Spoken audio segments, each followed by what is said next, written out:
My name is Andrew File. I am on the steering committee for the No Name Fellowship, and it's a pleasure to be here with you guys.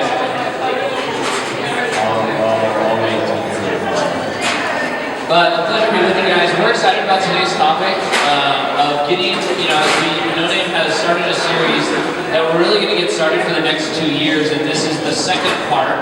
So we kicked off at City Hall last month. And this month, we're diving into a topic of economics, and we're looking at both the challenges that we have in our community, but as No Name, we want to have a really appreciative look at our city and see the gold that's here, see the potential. And I think even in this, Jake's going to talk a little bit about the building. I want to give you a little context where we're at, but I think this is a beautiful picture of something that, to people walking by are saying, this is broken down. Let's tear this thing down. Let's get rid of it. But as the Christian community, we can look at it and go, there's something beautiful here. There's something that God wants to rebuild, and we get to be a part of that transformation. Here at No Name, I want to just show you our purpose statement if you're new or haven't been around for a while. So our purpose statement is to release God's resources through reconciled relationships for the rebuilding of our city. And that's what we're about, and we do that through a couple ways. We exchange ideas. So we talk about new issues. We want to exchange and embrace here. So we want to get to know each other, we want to embrace. And we also want to expose you to things that are going on. So those are the different ways that we do it. And I am a terrible singer. So Connie, I'm going to bring you up. I know we didn't prepare you for this, but you're our traditional. One of the things we do is we always have a theme song. So Christ the Solid Rock. So Connie is a way better singer. You don't want me doing that. And so she's way more beautiful than I. Thank you, Andrew. Nice to see you. My hope is built on Jesus' blood and okay, let's sing it. My hope is built on nothing less than Jesus' blood and righteousness. I dare not trust the sweetest frame, but wholly lean on Jesus' name. On Christ the solid rock I stand, all other ground is sinking sand. All other ground is sinking sand. Excellent singing. Keep hope alive. Thank you. Thank you, Connie. All right, I want to invite up Jake Soberal. Jake is the CEO of Bitwise, and he's going to share a little bit more in the future. But I want to just give us a little context. Where are we? What is happening here? And why are we meeting? That's a good question. Andrew said he wanted to host an event in our building. He said, I want to host it in November, and I was thinking 2015. He said, no, this crowd will get it. And looking around, I think we know that we will, and I'm excited to share a little bit more detail. But there's a fun piece to what's going on just in terms of our time orientation. In 1914, construction started at this site. It was built as the first ever indoor car dealership in Central California. And that's the 3 levels you see. You've got the ramp over there to drive up to the second story, and then the ramp to drive down to the basement. There's all sorts of unique and fun things. In 1914, the best way to get wastewater out of the building was gravity. So the car wash is on the second floor. And you can see the remnants of that. It really is a neat piece of our history. Well, it opened in 1915 as that car dealership. So fast forward 100 years, and this year we purchased this building. We being Bitwise Industries, to make it an extension of what we've already got in place on the other end of downtown, the technology hub. And when we say technology hub, we mean a global technology hub that brings technology companies and fosters the ones already here in Fresno.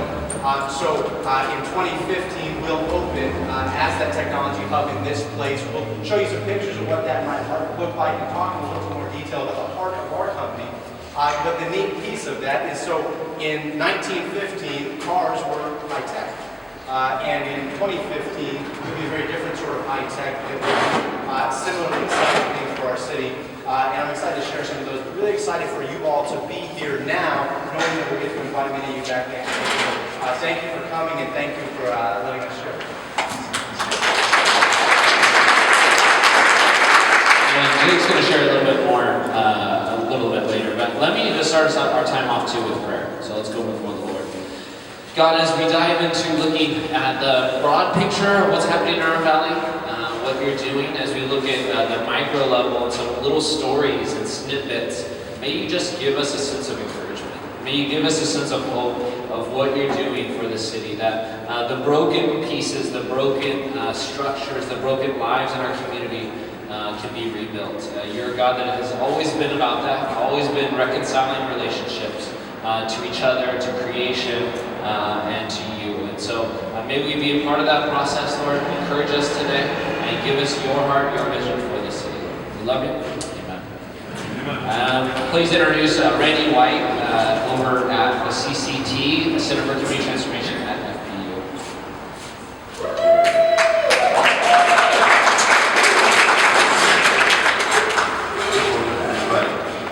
I always try to catch a cold for the most important occasions, so you should feel very honored today.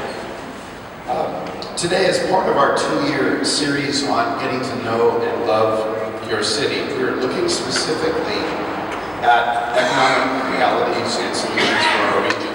And so in the short space of time we have today, we'll be looking from 3 different altitudes, you might say. Mike Dozier of Fresno State Office of Community and Economic Development, and also with the California Partnership from the San Joaquin Valley, will be giving the 30,000-foot view of some of the most refreshing and cutting-edge advances being made today in the economic health of our region, and some of the surprising forms of wealth in our valley. And these represent hidden assets upon which we believe we can build God's abundant community here. And then, of course, Jake, who you just heard from, Jake Soberal, CEO of Bitwise, and a returner to Fresno, will give us the 500-foot view of some of the encouraging economic trends in our city, part of this story as well, especially how does faith relate to all of that. And then finally, we're going to hear some ground level stories of solutions being created to address some of our economic challenges. So today, you're going to hear both locally and regional based stories. As we learned from the Beacon report that you were sent with your registration, by the way, how many of you saw that there was a Beacon report? Somebody did? Okay, good. It has got to be one of the most encouraging reports I've read in years, and I highly recommend it to you. You will learn things about your valley that you didn't know, and that's kind of the whole point of today as well, to help share some things with you that you might not know about your valley. That report covers Fresno, Tulare, and Kern counties, and that's an area, by the way, that now is made up of about 2.7 million people. And compared to the rest of the state, we're growing fast. Over the last 25 years, our population base has grown more than 50%, while the population base of the rest of California has been 28%. Our region's population tends to be younger, poorer, and less educated by comparison to other parts of Northern and Southern Cal. But despite those challenges, you might be surprised to know that over the last 25 years, our region has expanded its non-farm employment by more than 50%, and that's the 8th largest expansion in the state of California of all the 26 metropolitan areas. Our region's seen higher expansion both in high-skilled, high-paid, high-wage sectors, and also low-skilled, low-wage sectors as well. So here's what we're going to do. We're going to take a very brief look at some of our challenges. This will be 10 minutes or less, up-to-date look at some of our more challenging realities. And we're not going to spend a lot of time here because I know you're fairly familiar with the challenges we face in this area. But we have to start here. According to Max Decree, the first task of leadership is to identify reality. And our region has some very specific, soul-defining realities. And so we're just going to look at 3 very briefly. Unemployment, poverty, and education. So this is going to be a good cop, bad cop kind of thing. I'll be the bad cop today, because I've got the voice for the bad cop today. And, but we'll get to the good news here very quickly. Unemployment. We've actually seen some improvement here. Our unemployment rate was 12.2% in February and has dropped to 10.7% just last month, according to the Bureau of Labor Statistics. We're nearly double the national average and 3 points higher than the rest of California. But the good news is that That's 6 points better than just 2 years ago, when it was closer to 17%. But think about this, folks. These aren't just stats. These are almost 49,000 of our neighbors. And the relationship between unemployment and various negative indicators in the community have been well established. The Urban Institute has demonstrated the negative impacts of unemployment on physical health of people and a corresponding stress on healthcare costs and systems. They found negative mental health indicators and corresponding relationship to risky behavior. They found negative educational outcomes in the lives of children living in families affected by unemployment. And the University of California / University of Leeds in London study confirmed other countless studies that found a relationship between unemployment and the rise in crime in almost all categories. Unemployment. Second, poverty. Unemployment isn't the whole of the story because the working poor continue to be a huge part of our narrative. And in particular, our concentrations of poverty. Neighborhoods where 40% or more live under the federal poverty line. You all will remember a few years ago when the famous Brookings report came out. And I know you're all aware of this. It was a report that stated we are the #1 city in the entire nation of large cities for our levels of concentrated poverty. Well, thankfully, we are no longer #1. That honor goes to McAllen, Texas. That's the good news, but the bad news is we are #2 with the second highest rate of concentrated poverty of any large city in the U.S. And I know we get tired of hearing this, but let me tell you, not as tired as the poor who have to live it, right? And this is not what God intends for our community. We know that God gave instructions to his people for setting up their society. In Deuteronomy 15:4, he says, "Ye shall have no poor among you." And even when Jesus acknowledged that undoubtedly since cultures do not put God's commands first, there would always be poor among us, his very next sentence was a reminder to do good to them. So poverty makes a community vulnerable, especially to those forces that target the poor and profit from their needs. Now in Fresno, there are 68 payday lenders, twice as many as San Jose, which has a population base about twice of Fresno. And because of their negative influence, San Jose recently capped the number of these businesses that they allow in their city. These predatory lenders, as many have called them, charge up to 459% interest per year, taking advantage of the fragile nature of finances in the lives of the poor, practicing what many are terming legalized usury. As you can see from this grid, these establishments, the ones in the red dots, often follow the corridors of poverty in a city. At one intersection near my office at Fresno Pacific University, we literally have 8 of them on one intersection.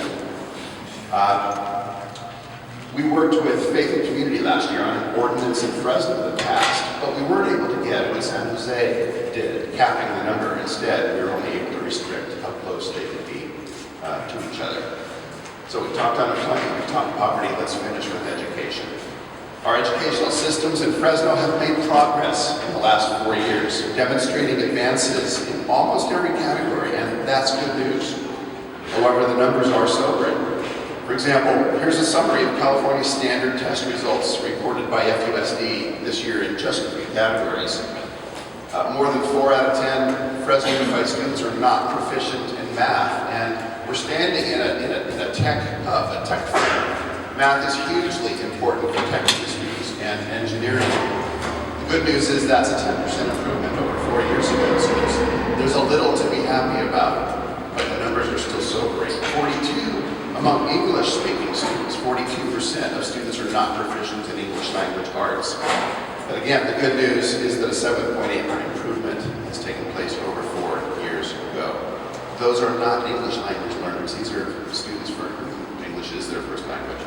Of those for whom English is not their first language, there, of course, is a 75% non-proficiency in English language arts. That is an improvement of 8% over 4 years ago. So we can see these are cups that are half full, right? There's progress, and we're excited by that. Something's happening. But these are in no way numbers that we can live with, and in no way are numbers that will contribute to the health of our economy. I think perhaps even more sobering is the graduation task force of Fresno, which demonstrated nearly 3 in 10 students drop out of school between the 9th and the 12th grades. And when we think about those, the dropout rate is an immense loss of human potential, but it also represents an economic loss. It's estimated it costs our community about $200,000 per student dropout over their lifetime, which equals about a $160 million loss over the next several decades. So even the most callous of us ought to be concerned. Let's skip the next one. Here we go. Almost a third of our community over 25 years of age does not have high school diplomas. By the way, this graph comes to us from the Fresno Community Scorecard website, which is an excellent resource for anybody who wants to know about our region and the forces that are shaping it and the reality, a good picture of what reality is. And I really commend that website to you. In terms of educational performance, as you can see from this grid, where green means the school is doing great, yellow is average, and brown represents poor performance, it's the schools in the poorer sections of town that are struggling the most to educate their kids, which makes the work ENP is doing of a tremendous importance. And if your church isn't connected to a local elementary school, ENP, every neighborhood partnership can help you do that. Well, in addition to the personal stories behind the statistics you just saw here, Mayor Swearingen and other economic officials in our city have concrete stories of major companies that were seeking to relocate to Fresno because of our modest land prices, because of our placement in the middle of the state where distribution would be easy. But when they looked at the lack of educational attainment in our workforce, they chose other cities with more competent workforces. An educated workforce is really crucial for a city. Some good news along these lines is that the number of residents enrolled in an undergraduate or university in our region has increased to about 10% of the population, which is in line with the U.S. average, though it's behind the rest of California. The percentage of residents with at least a bachelor's degree has increased slightly over the last 14 years. And the fact is we need to graduate more from college, and we need to keep them here to counter the brain drain that's happening in the Central Valley toward other cities. And I'll just conclude this section by saying, as people of faith, it really makes sense for us to marshal our resources and treat the children of our valley as our own children, helping them toward educational success. Well, okay, let's transition to a more asset-based approach. Now that we've been reminded adequately of our challenges, these 3 realities, unemployment, poverty, education, can sometimes loom so large right in front of our eyes that they obstruct our vision. Don't you find that to be true? They obstruct our vision and prevent us from seeing the real progress that we're making. And they prevent us from even seeing the assets that are right here before us that we could build upon. So to help us refocus our vision on what might be possible here in the Valley, and so we can properly act out our role as incubators of hope in this region, I'm glad to introduce Mike Dozier to you. Over the last 5 years, Mike's been the Executive Director of the Office of Community and Economic Development at Fresno State. And that office is the Secretariat of the California Partnership for the San Joaquin Valley, which is an eight-county collaborative, regional collaborative. Mike serves as the lead executive. He's also a director with Central Valley Business Incubator. And previously, Mike has served as city manager and planning director with the City of Livingston. He was the redevelopment director with the City of Atwater and director of community and economic development with the City of Clovis. Having served with those cities and having gone to Cal State Stanislaus, Mike's roots are really deep in the Valley. And I can't think of anyone in a better position to help us understand some of the exciting things happening regarding the economic health of our Valley. And we've given him the daunting task of painting us that picture in about 15 minutes. So would you welcome Mike Dozier?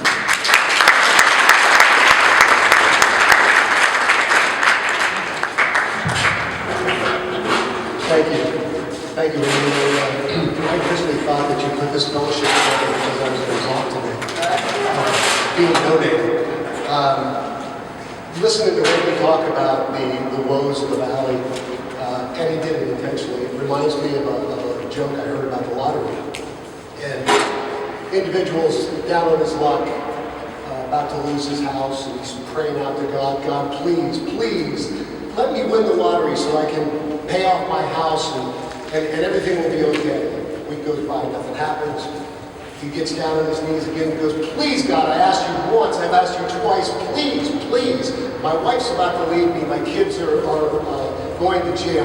Please help me win the lottery. And a booming voice from the heavens comes out and goes, Bob, God here, do me a favor. Meet me halfway, buy a ticket.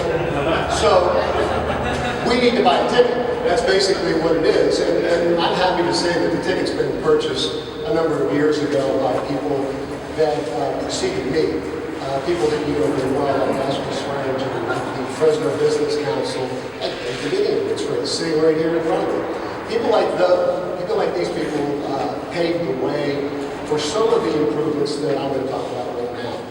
So the question is the Valley an economic and social failure? Because if you talk to somebody from Southern California, from the Bay Area, they'll look and say, why would anybody live here? We had Chris Thornburg, who did the report for Beacon. Remember, this is the report.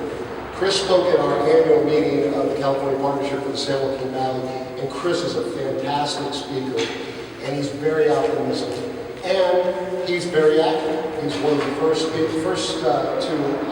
have predicted the housing failures in 2006, did it back in 2004, said there's problems, it's going to bust.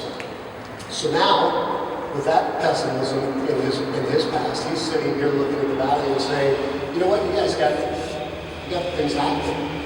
There's a lot to be optimistic about. And I look around this building, and what Jake's doing down here is ground level of what can happen.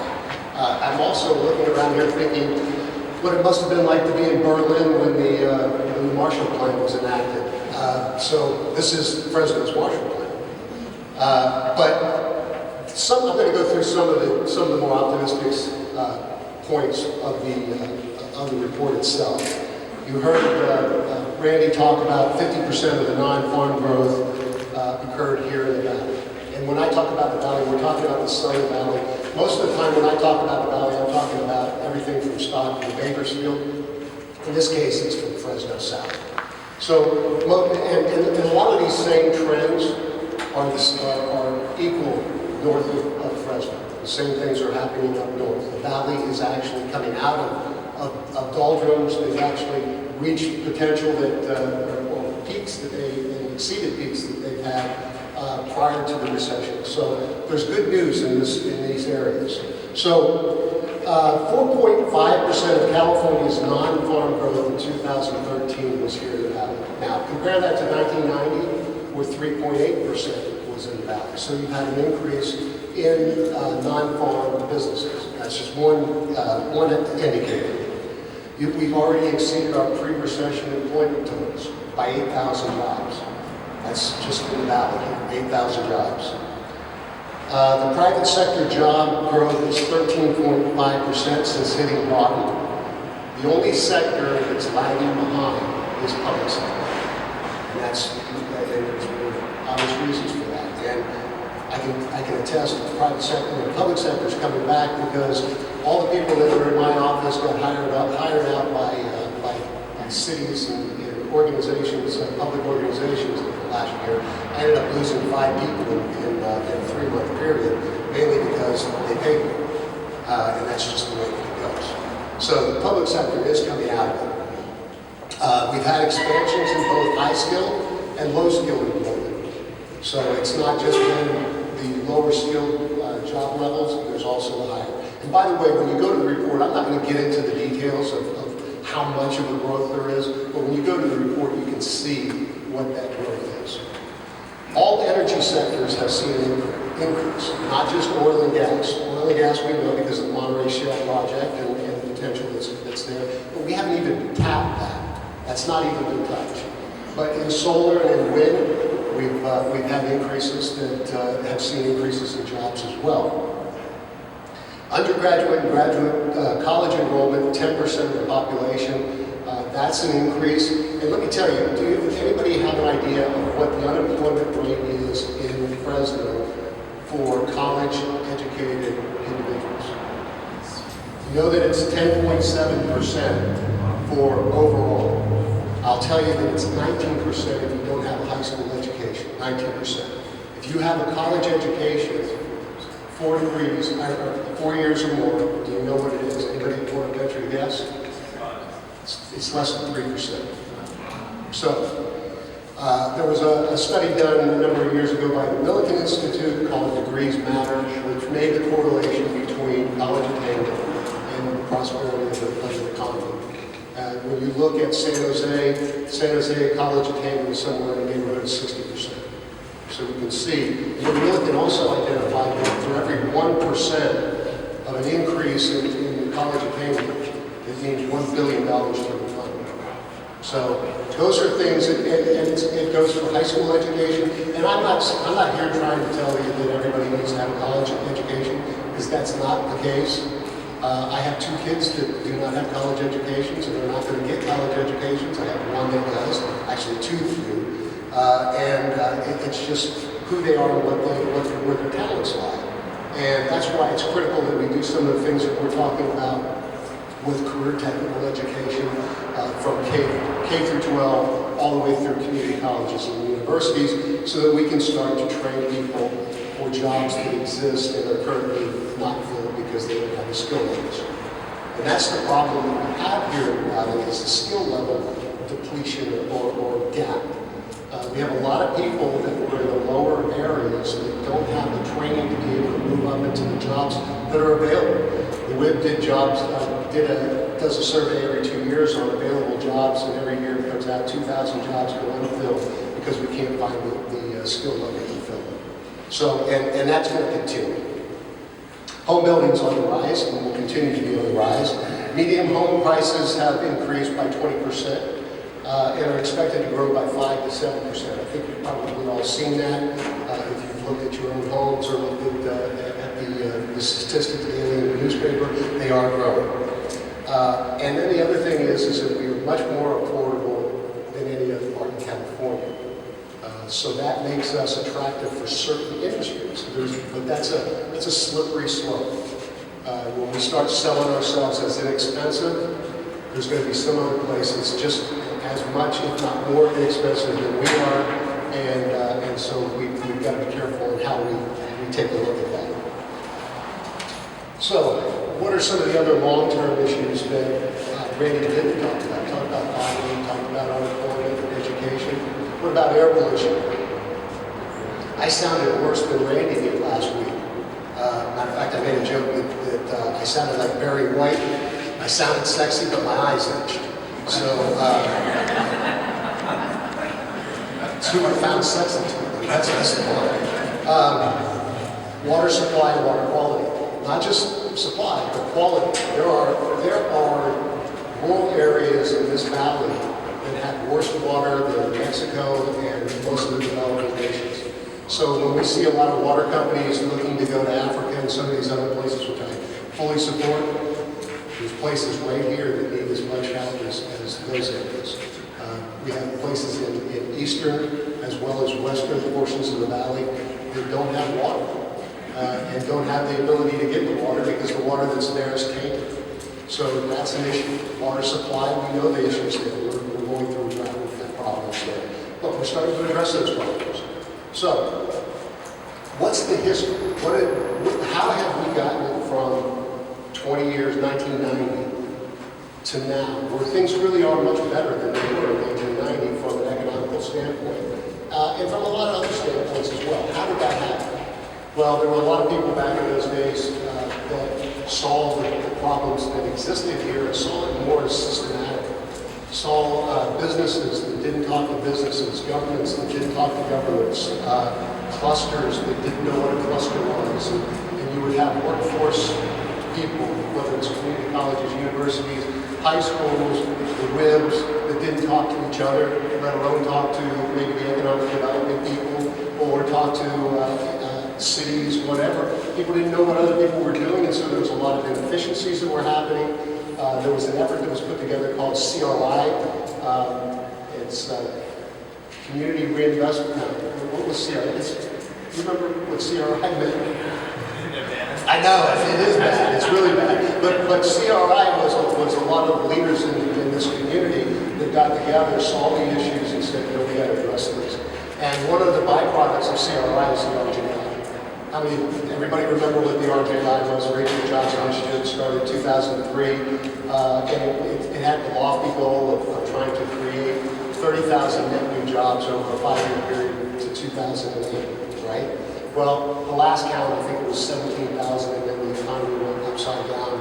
And most of the job losses were in construction, which was one of the most robust of the industry clusters. So, and, obviously, it was housing. It had a lot to do with that. So, the RJI, in its intent, was to bring all those entities together and talk about how we could grow in the same direction and do some of the things that together that we couldn't do individually. It really comes down to one of abundance versus scarcity. And if you look at life as all the resources as being scarce, then if you get something, you're taken away from something I have. But if you look at it as being abundant, you get something, that means I'm getting something. You're a part of me, it's part of the whole. And actually, that's how I view God, is that we're all part of the whole. And not, you're going to take from me, I'm going to take from you. It's not that way. So, has anybody read the book, Abundance? The first part of that book talked about aluminum. And back in the Roman times, there was Tiberius was the emperor. There was somebody that founded a way to cultivate aluminum. And they some aluminum out and gave it to him, and he had to be beheaded because he had found the most scarce metal on earth. Well, then you fast forward to 1800s, and Napoleon used to feed his most honored guests on aluminum plates, where his less honored guests would have to eat off of gold. So now, fast forward to now, what's the most abundant metal on earth? Aluminum. And we use it to get TV reception. And we block out the sun when we work night shifts so that the light doesn't get through the windows. So if aluminum was really that abundant, but considered to be scarce back then, what caused it not to be scarce anymore? And I can tell you that it's ignorance.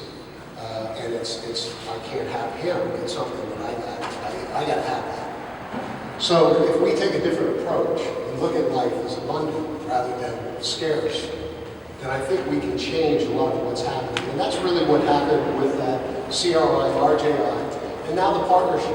And the idea with the partnership is to take what happened, well, it's not totally the idea. It really came down to, I'm simplifying this because there were a lot of people who were involved in that, including Mayor Autry at the time, Governor Schwarzenegger, Ashley Swearingen, a lot of these kind of Conway. There were a lot of people up and down the valley that saw from an abundance standpoint that if we got together and pulled together, we might be able to change some things.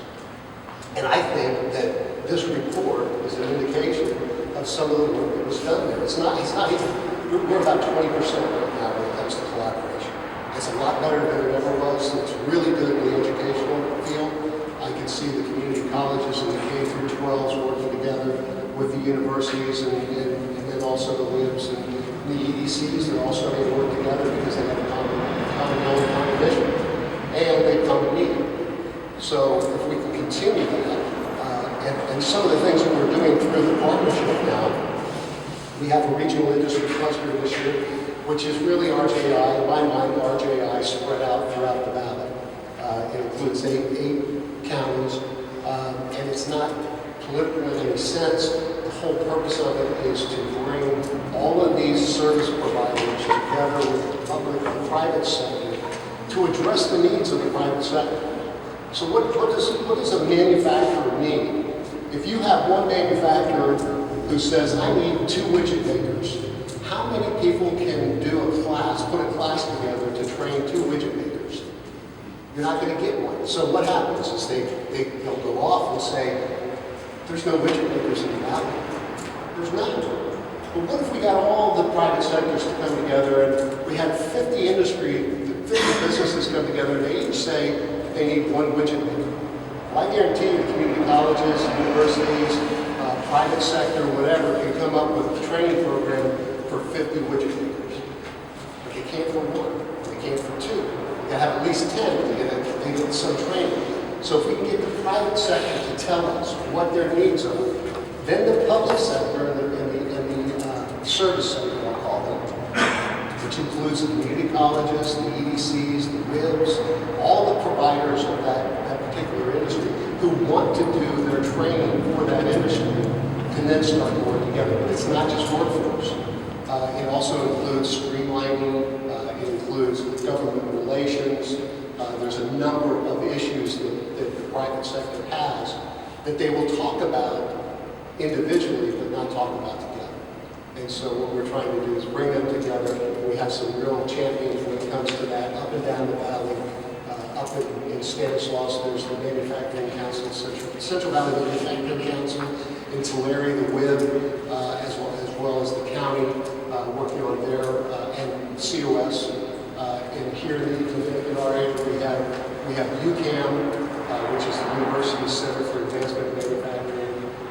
And we have a number of different businesses that are looking to take advantage of what's out there. In addition to that, there's other programs that we have in our office that aren't associated with a partnership. One is the Rural Development Center. The Rural Development Center provides technical assistance to rural communities because they just don't have the staff to do it. We've got economic development strategies, we've got planning, we've got business strategies, we work with them on water issues, on wastewater issues. The whole purpose is for them not to spend a lot of money trying to get to an answer to their question. So we can bring the service providers in, we can do that. We also have Broadband Consortium, which is working on bringing broadband to 95% of the valley, expanding into the rural areas, working with private IT companies. And also we teach digital literacy. We teach digital literacy out into the rural areas because once you get the broadband, you get the internet out to areas that didn't have it before, what good is it if they don't know how to use it? And so what we do is we have classes where we offer free digital literacy classes. And then we have a thing called CRPC, which is the Community Regional Planning Center. Community and Regional Planning Center. Acronyms. You rely on it too much. But that center is set up to provide assistance to cities and counties throughout the valley on sustainable planning. And it also works back into the university. And hopefully one day we'll be able to have a planning degree out of Fresno State. So there's a lot of activity taking place. I'm going to stop here. We've got a great guy coming up here. Jake's one of my favorites. He does things without looking for a handout. And that's a fantastic thing. He's making the economy home. It's people like him that will make the economy home. So with that, if you have questions, I'm open either now or I'll be around. So thank you.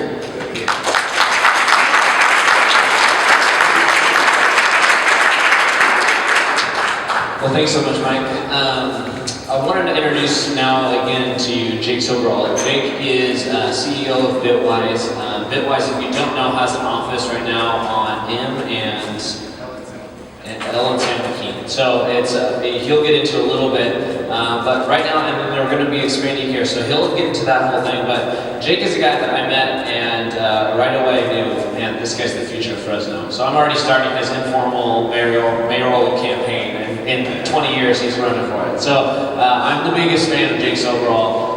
Just as somebody that has really helped create something out of nothing, and he's part of a team of folks that saw potential in Fresno. Said this is untapped, it's scattered, it's here. I see the different stories, the different people that are doing amazing things. How can we bring them together and change our community? And they've begun to do that with Bitwise. This is the next iteration of it. But I've also got to connect with Jake as a friend level, so we're in a small group together, and just to watch his faith impact and give him the sense of vision and encouragement for what he does is really encouraging. So with that, would you guys welcome Jake Soberal?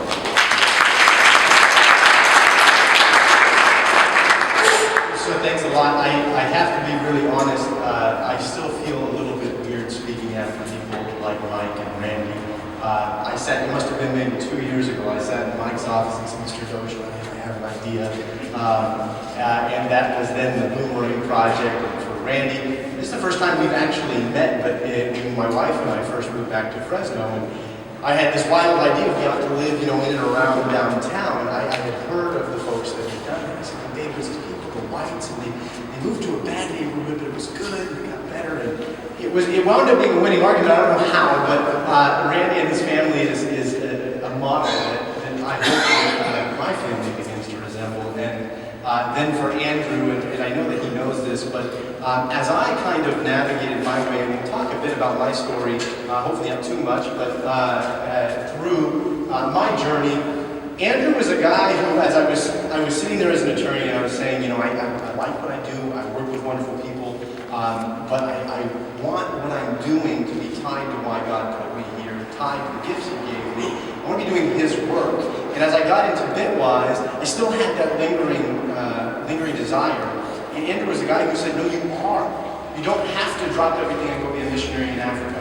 Those are wonderful things, but that's not what God put you here for. And Andrew's been a wonderful friend and mentor in getting me to that spot to realize that God's work does exist in a lot of different places. And I hope that Bitwise is one of them. So I'm going to tell the story from the start because it's the only way I know how to. I grew up here in town. I stay here in town. I grew up in Clovis. Graduated high school there. I gave the graduation speech, and in that graduation speech, I promised emphatically I would never be back in Fresno. There wasn't a future big enough for me in this town, right? The ego was far larger than the town, unfortunately.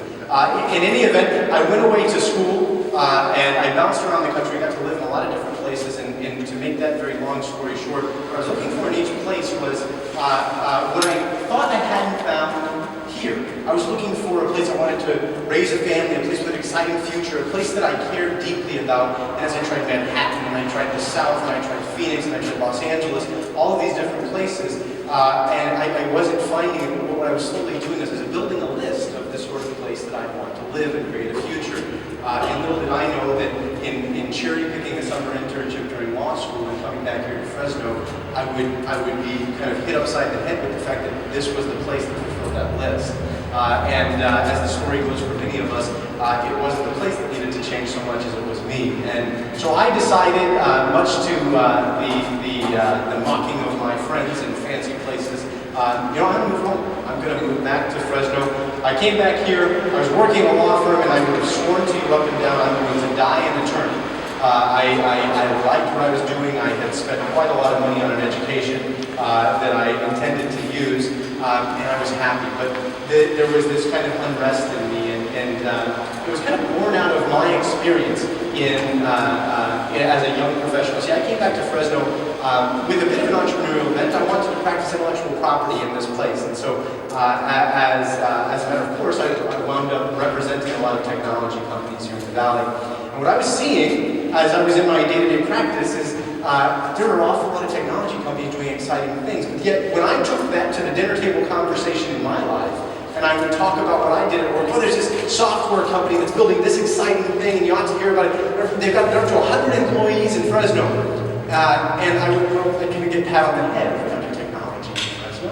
I'm thinking, no, we do. Why isn't there an industry forming? Why isn't there more attention given to this? And I don't want to take anything away from agriculture, but we spend a lot of time talking about it. We spend a lot of energy supporting it, and we should, but there are other industries, and I was noticing one that wasn't getting quite as much support as I thought it should. About this time, I had a client. Her name was Irma Oakwood. Irma's about the most unassuming person you could meet on the planet. She's all of 4.5 feet tall. She's a bit taller than that. And she's a founder of a number of technology companies. And I began working with Irma and realized that we have kind of this shared angst around the technology industry. Mine had come from the vantage point of why isn't there an industry forming out of these things, these exciting things, these innovative things? Why aren't we doing anything with them? Hers came out of a far more personal viewpoint of, well, why is it that we're not doing anything to keep my friends here? For her, she was a developer, a technologist, and she cut her teeth all around the country and chose to come back to Fresno. But in so doing, what she realized is the pathway for somebody wanting to be in technology in our valley is you get kind of good at it when you leave. And it's really a troubling kind of dynamic, right? Here we have the fastest growing industry on the planet. And we have folks that want to get into that industry. At the very earliest stages, what we tell them as they're matriculating through high school is that if you want to get into that career, your pathway involves graduating high school, leaving, and never coming back. For those that are lucky enough to stick around past high school and get their feet wet in that industry, they all too often feel like they hit the ceiling and then leave. What are we losing? Well, for Irma, we're losing our friends. But if we have more of a Mike Dozier conversation, what we're losing profit centers, we're losing wealth centers, we're losing the people that would create macro level change if left to do their careers here. And so that's kind of Irma's frustration. So we get talking about what could be done about this.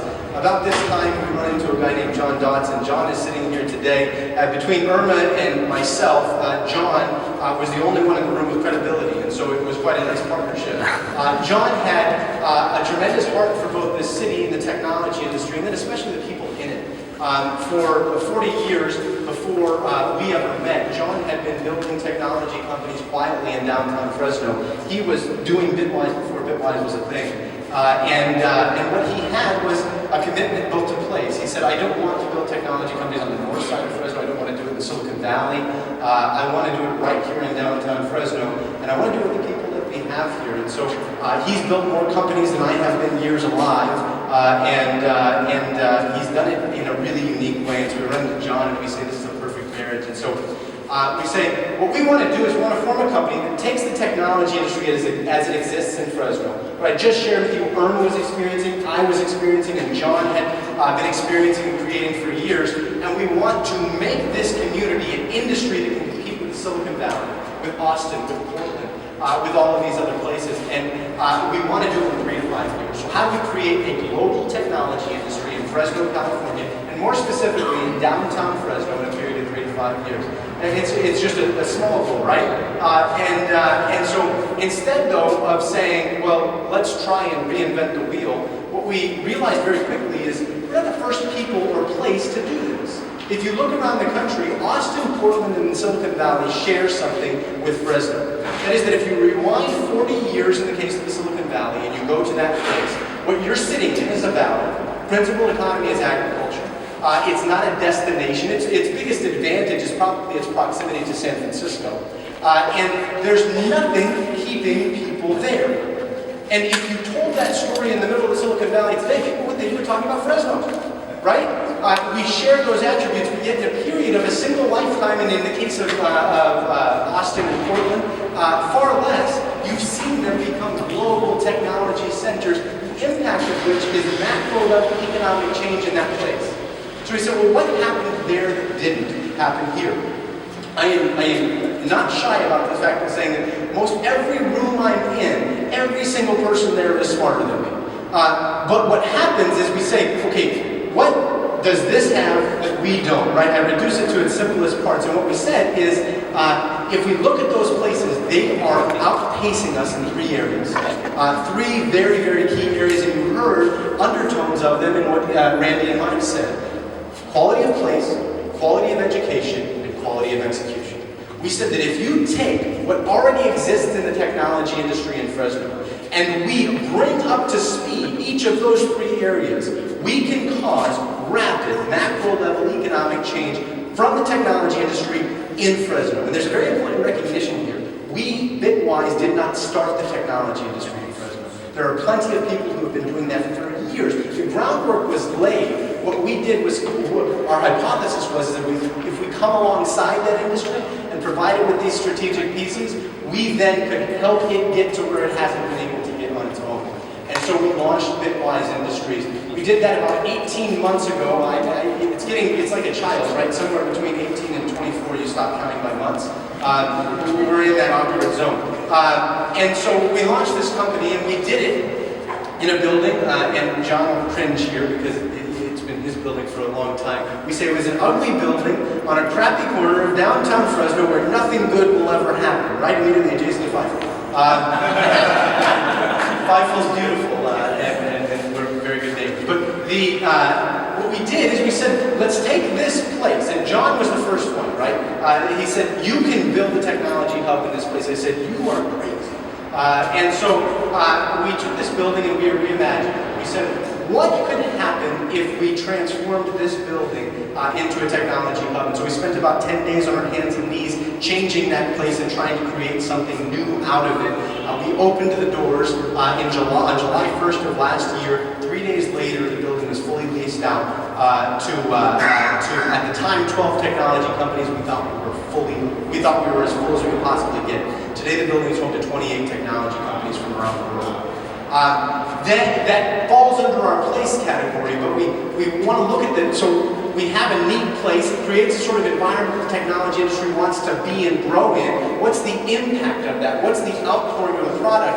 And when we look at now a year, fast forwarding a year to where we are, that building, in a single year, the 28 companies there have created an average of 1 new job every 10 days inside of the building alone. So you're looking at micro-level job creation. That building, of the 28 companies there, 18 have doubled in size from a revenue and employee standpoint. And then that building alone has exceeded $20 million in revenue in downtown Fresno in a single year. And so you're talking about a microcosm of what a technology industry can do if provided with the resources that it needs. I want to touch on 2 other elements of place because I know you'll be very interested in one. One is the hashtag. That's our co-working space in the Tower District. It's essentially a beehive of activity where we have a big open room that people can access 24 hours a day, bounce ideas off of one another and work on whatever it is that they care about. It winds up being really the entry point to this community. The last element of place is the place that you're sitting. This is a perfect canvas for creating the next evolution of Bitwise. And what it gave us was a beautiful wide open space. It gave us an opportunity to evolve that concept. And so less than a year from now, middle of next year, this building will open as a technology hub. In this building, there will be 40 technology companies. And importantly, that's not 40 technology companies we're going to go and meet. That's a fully leased building today of 40 technology companies. You're going to see an expansion of Bitwise Academy, which I'll touch on in just a minute. And you're going to see roughly 350 new jobs in downtown Fresno right here in the technology industry. What does that mean? By providing a clubhouse, if you will, for the technology industry in downtown Fresno, in a period of 2 years, you're looking at 7 new technology companies, 350 new jobs, and nearly $100 million in more revenue for the technology and from the technology industry generated in downtown Fresno, where the world wants to tell you it can't happen. Now, I want to make sure that we get to 2 other points. One is the most important, but the building kind of bolsters it, right? The buildings and the environments are what get the newspaper headlines. But the most important thing we do, without a doubt, is that educational vertical. What we said is that one of the key pieces to the puzzle, if you will, in our region with respect to getting into the technology industry is there's no pathway. We have students graduate high school without ever having been taught to about code. We have individuals going to university that get skills that still can't get them over the hump and into industry. So we said, how do we solve that riddle? And what we designed was something we call Bitwise Academy. Bitwise Academy works this way. We built relationships with industry, just like Mike has been endorsing for years. We said, okay, tell us what it is that you need in terms of human talent. What do you need people to be able to do? And they'll tell us, we need people with this skill or that skill, this computer programming language. And when we hear enough in a particular area, what we do is we launch a course in exactly that. The course lasts 6 weeks. We backwards map from the skill, aiming straight at that job. And then we recruit a group of students qualified to take that course. We teach the course for 6 weeks, meeting twice a week from 6 to 9 p.m. At the end of the course, we take the students and we deliver them as a hyper-local candidate pool to industry, for industry to draw out of. In our first year doing that, we've been able to get through over 1,000 students. Of those students, over 80% are working in the technology industry here locally. Of those students, roughly a quarter of them, so an important metric, half of those students are already in industry and want the opportunity to skill up. The other half come to us as job seekers. of those half are placed right out of the course into industry. So what you're looking at is that in a period of, if we hold on our growth clip in a period of 3 years, we will have been involved in the education of most of the technology industry in Fresno. What does this give us? It gives us an engine for creating new human talent to populate the technology industry. These will be the people that will empower new innovation. They'll be the people that empower growth. They'll be the people who eventually start their own companies. At a micro level, and where it gets really, really exciting for us, where we, kind of continue getting up to this, you're engaged in life change. You have students that come to us who are high school dropouts or no college, looking for a career change, they're unemployed. And simply by taking an industry that's uniquely democratic, an industry that can grow overnight in a way that no other can, and connecting them to skills in that industry, you're able to absolutely transform their lives. And the impact of that is you can take the folks most in need here in our community, and you can get them into the highest growth industry on the planet right here. And so it's not any longer how do we go and attract talent from another place that doesn't have any ties here. It's how do we train our folks to help grow this uniquely local industry. It's something we're very excited about. So that's the educational pillar. The last piece, and I won't touch on it too long, is our development, and that's shift-free technologies. That's where we're actually building technologies. We build them in two very unique ways. The first is we take on projects that are within the purview of folks that have just recently been educated at Bitwise Academy. We hire them and pay them to complete projects that we have that takes them that next turn with respect to their skills. So they're able to evolve further. And then the last piece is we take local freelance developers working at a very high level, and we're able to put them on projects that keep them excited about doing technology in Fresno. In that way, at any given time, we keep about 75 local technologists busy on a full-time basis. So we're very excited about the ability to put them to work. The exciting stuff that I never bring a PowerPoint presentation because I forget about it every single freaking time. So this is what the building will look like. If I have my way in it, there will be dramatically more color on the exterior. This is, if you see over behind you, there's a ramp. That was an original component of the building. It's going to be a 200-seat stadium seating theater. Upstairs, you're going to see a lot of exposed brick and overlooking the city, some really neat and innovative workspaces. Do we have another one in there? Go back, if you will, to a couple slides. That's the building today, and then the next one back, that's the building when it opened in 1915. And so we're really excited to bring a little bit of Fresno's history back in a new and exciting way. That's Bitwise. We believe very earnestly, and I want to leave you with this, that the people and the human capital in Fresno is quite enough to take and cause the emergence of a global technology industry in a period of 3 to 5 years. And there's no reason to believe that's not possible. I encourage you to believe it. If I have one ask, it's to share that, because it is a hopeful message. And it is God doing really exciting work in our city through people that are our neighbors or our friends. And so I would certainly invite questions, and thank you for having me.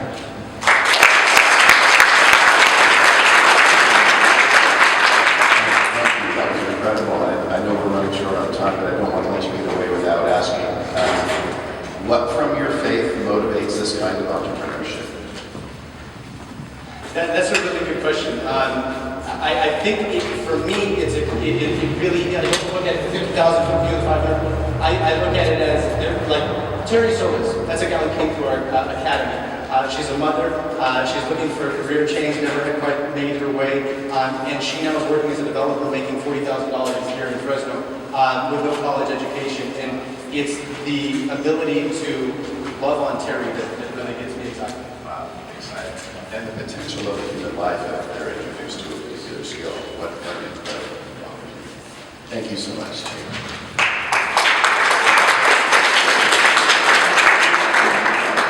Okay, so entrepreneurship, something people of faith can foster.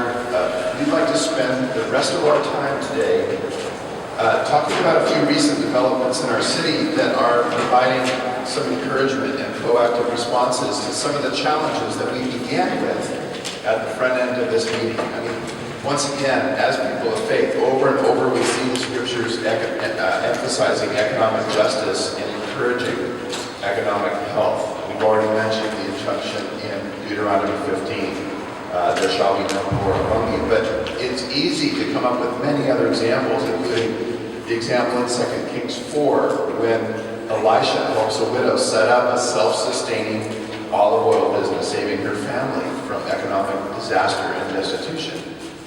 Or the commands against usury in multiple passages, including Ezekiel 18 and Luke 6. This theme is deeply biblical and motivates us toward creative solutions.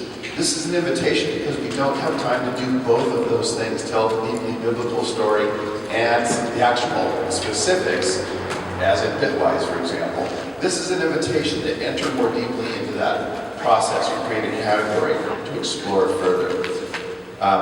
Because the scriptures motivate us toward creative solutions. What we want to do now is feature a couple of creative responses happening right now in our city to address some of those challenges. And to do that, Larry Hodges, where are you?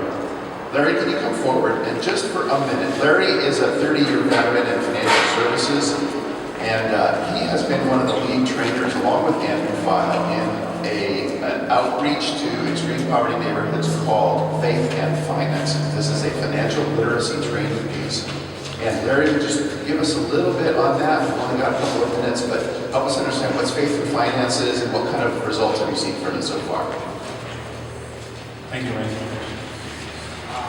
Faith and Finances is a tool that we discovered that can be very, very effective in helping to alleviate poverty.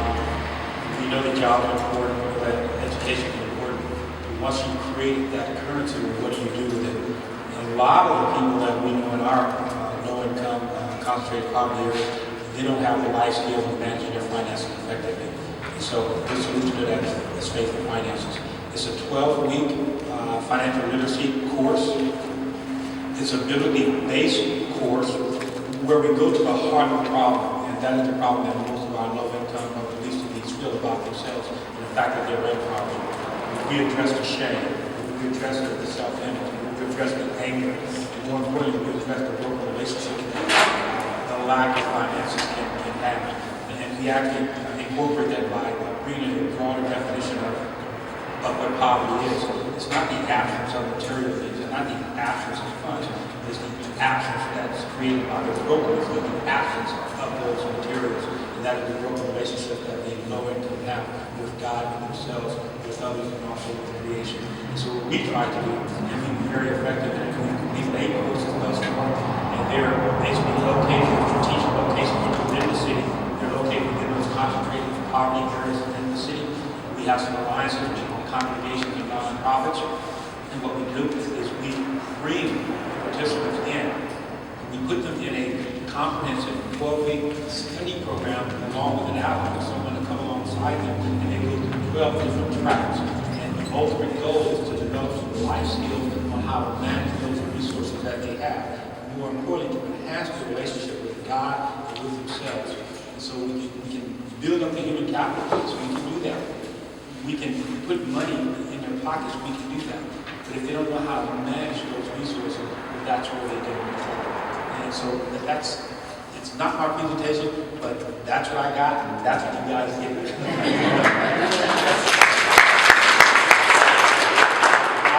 Okay, and their stories. Some of the stories. In the beginning, this is from one of the facilitators in California. In the beginning, I heard the fear, shame, guilt, and struggles of my people. In the end, we shared the joy of God's mercy and grace by way of breakthroughs. We celebrated closing our credit cards, establishing savings accounts, living simple lives, and joyful giving. Another participant out of New York. The class was rich with the presence of the Holy Spirit. The relational and transformational aspect of the class was remarkable. And that makes me just want to just touch on it, just briefly. The program is transformational. It's an inside-out job.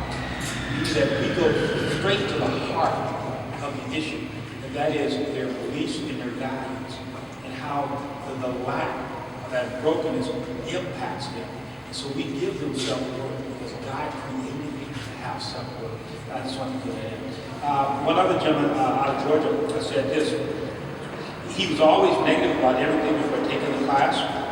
Once he started tracking his expenses and understanding where his money was actually going, he completed a spending plan for the first time in his life, had money to save at the end of the month.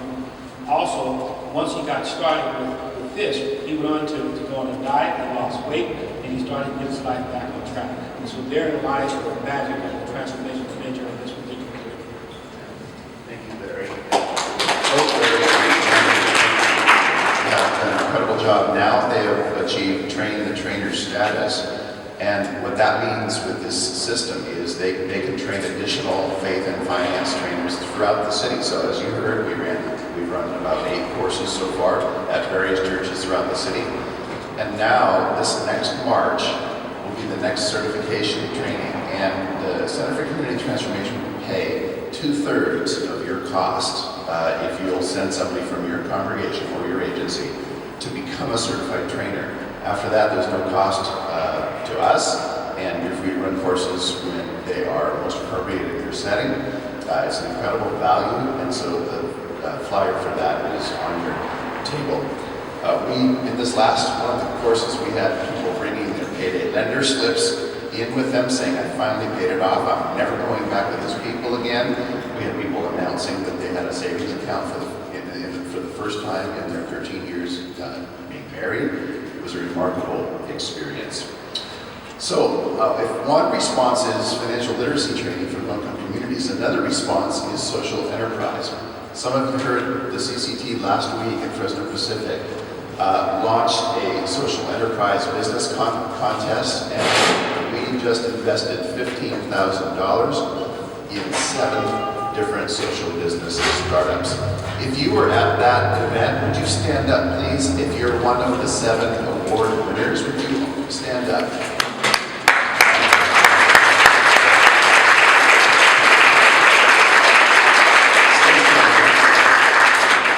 Stay standing.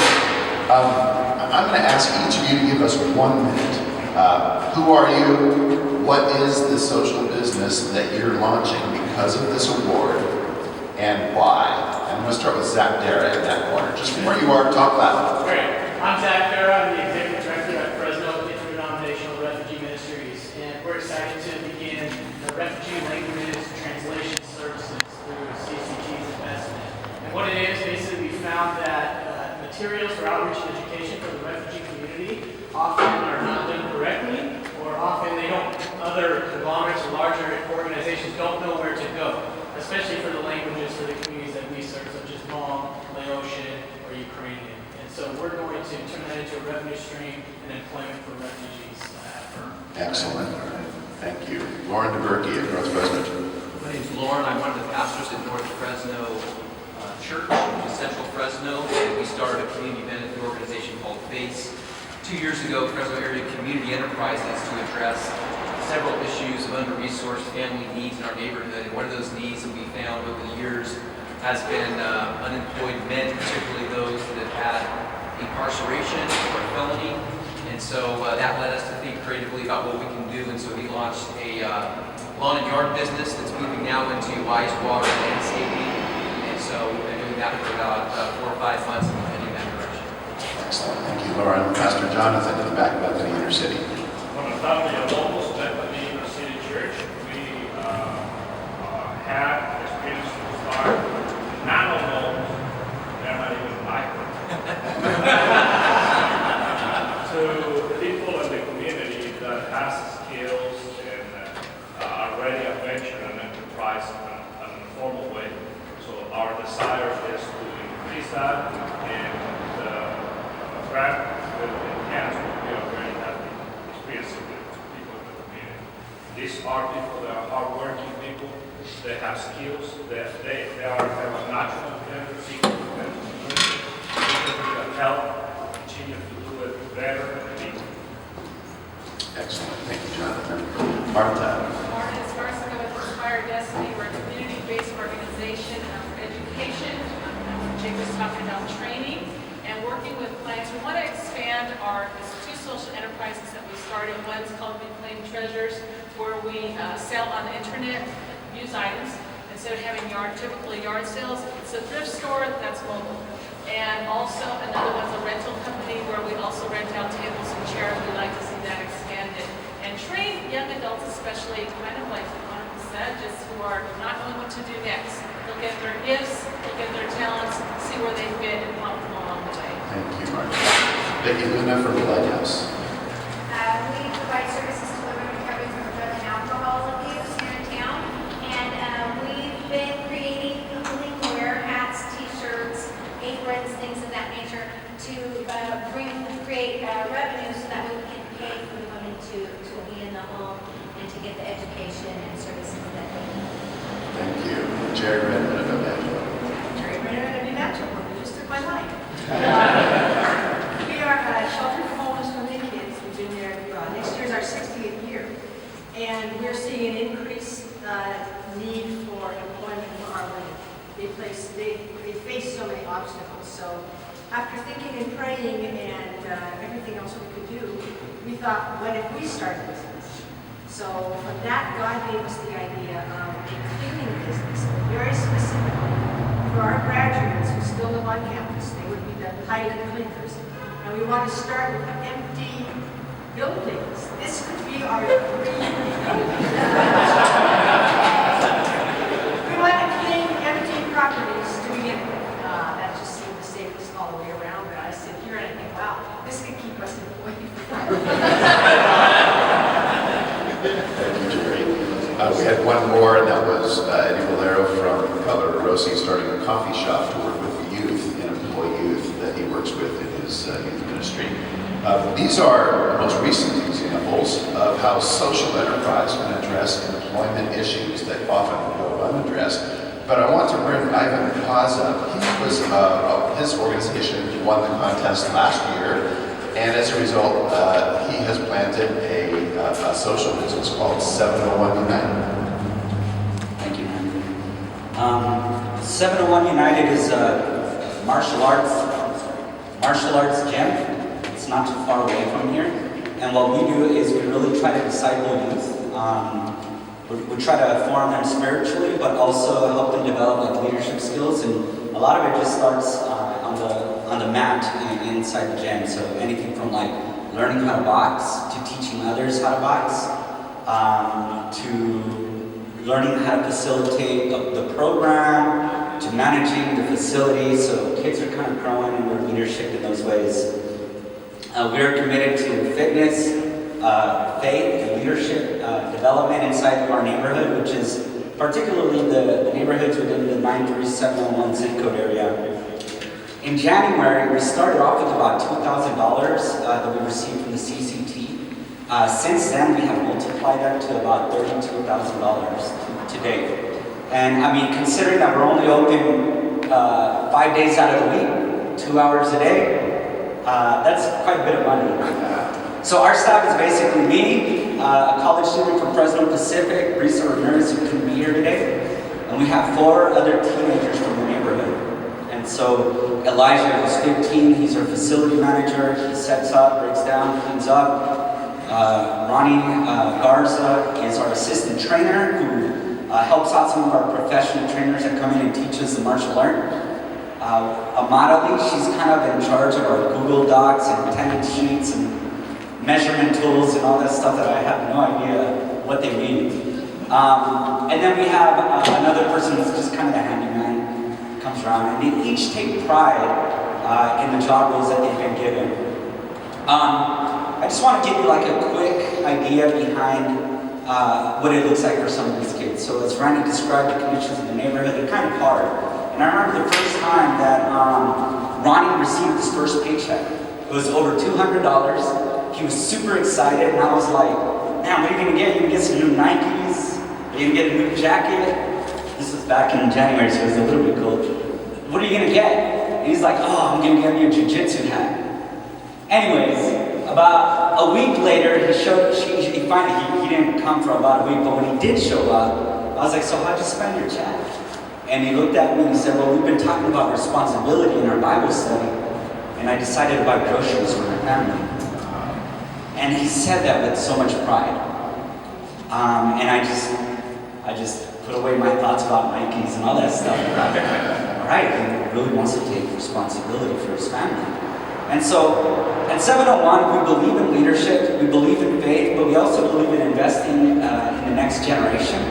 And I think sometimes we just underestimate youth, and even some of our neighbors, we really underestimate them. And I have just seen in the past, it hasn't even been a year yet, and these are 16, 15, 17-year-old kids that are basically running the show. So they would be, if they were here right now, they would say, why is Ivan up there? He's not the face of 701. He doesn't even do anything. But they're in school right now, so I can. So anyways, thank you.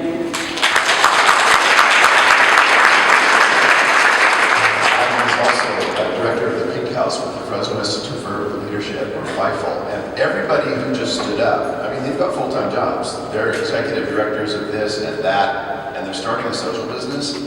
Why would they do that? Why would they expend the time, the energy?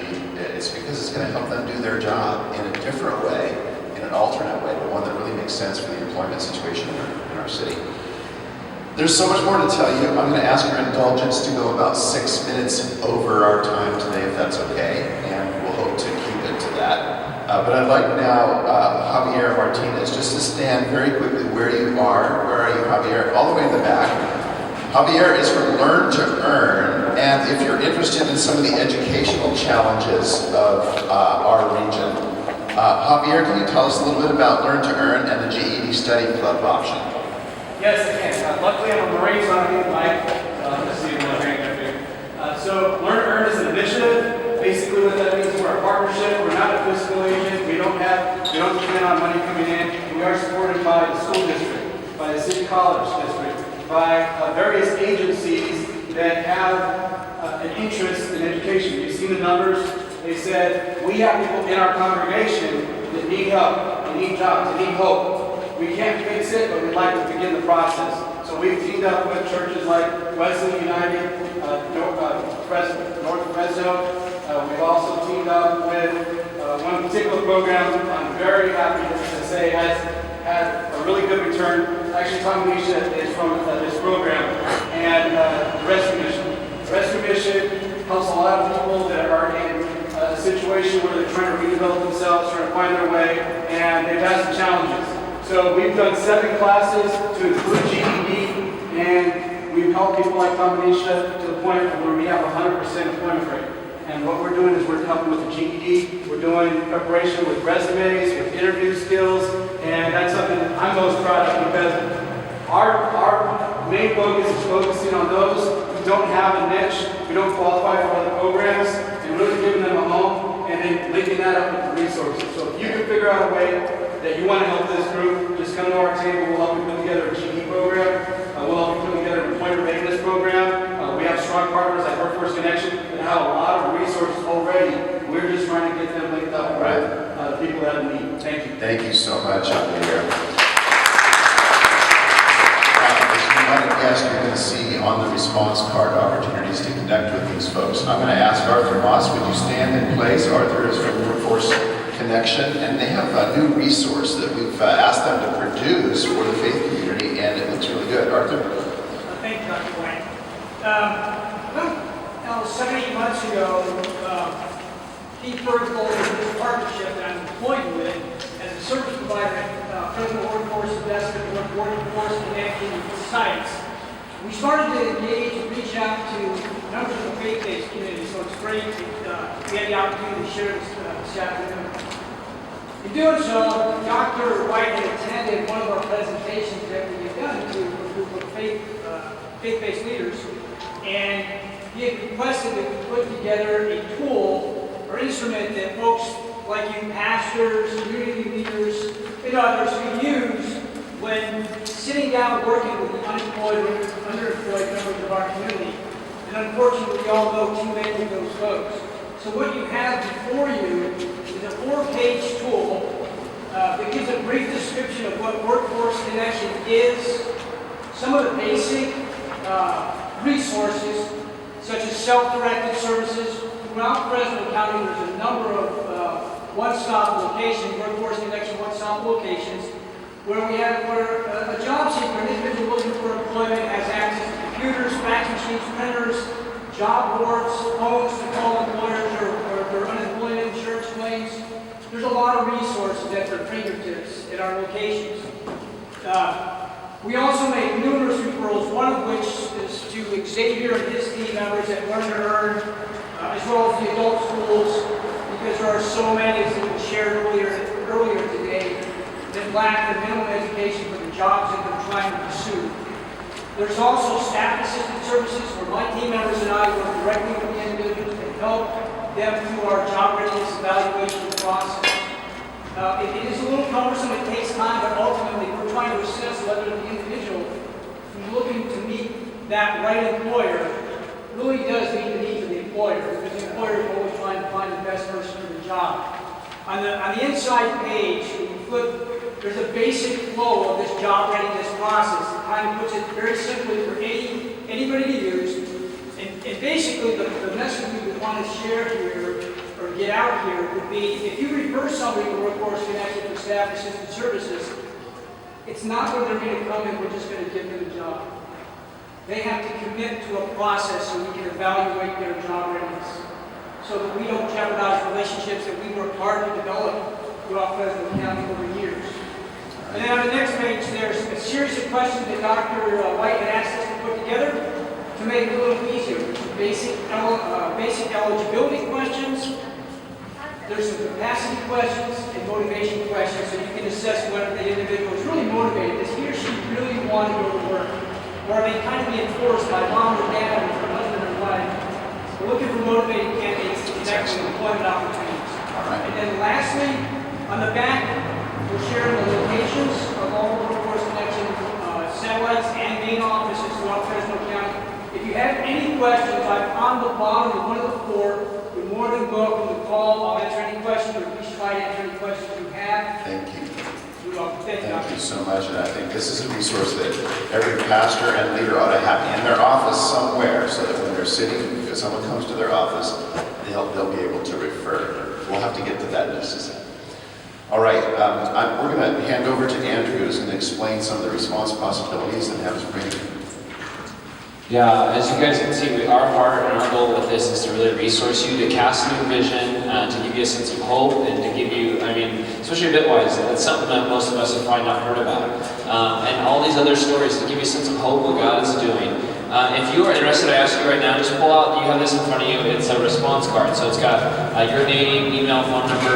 What we want to do is give you the information you want. And so just click on there, put, check next to what you want. And whether it's you want to get connected to the GED program with Learn to Earn, or you want to be followed up with about faith and finance, some of the social entrepreneurial stuff, just put that there, leave it on the middle of your table, and we'll follow up with you and give you that information. And also, Artie, we, as people leave, we'll give you a flyer. We have the next... Okay, they're on the tables. We have the next No Names coming up for really the next 2 years. Our next one will be on January 22nd, so you can already put that on your calendar and see kind of what's coming and the different topics that we're going to be hitting as we get going. But as we wrap up, we'll send out an email with some of the information we've shared. We'll send you the Beacon report and also a link to a website with some more information. But what we'd ask as you leave is just have somebody around your table pray for our city, pray for the economic situation, and maybe whatever has struck them. So nominate somebody there to do that at your table, and then you're free to dismiss. If you have any questions, I'm going to suggest, if you want, Soberal, would you be able to do a tour? So if you want to, a tour will be after from Jake.